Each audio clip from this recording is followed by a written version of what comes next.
தெப்பமும் அப்படிதான். அப்படி தெப்பம்ங்கிறது பார்த்தீங்கன்னா தெப்போற்சவம்ங்கிறது குளிர்ந்து இருக்கும்.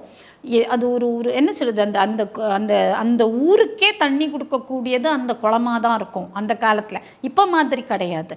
அந்த குளத்தில் இந்த அம்பாளோ சுவாமியோ அழகாக சுற்றி வரும்போது படியில் நம்ம எல்லாரும் உட்கார்ந்துருக்கிற போது ஒரு சில்லிப்பு வரும்.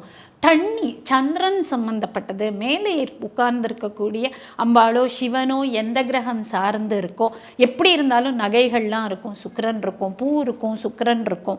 ஸோ இந்த நவகிரகங்களுடைய விஷயங்களும் அந்த வாத்தியங்கள் மூலியமாகவும் அலங்காரங்கள் மூலியமாகவும் வந்துடும்.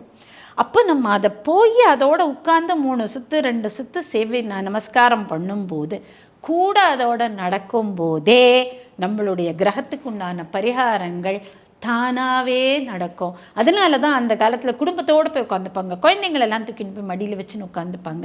வளரும் குழந்தைகள் வளமாக வளருங்கிறது தான் பாயிண்ட்.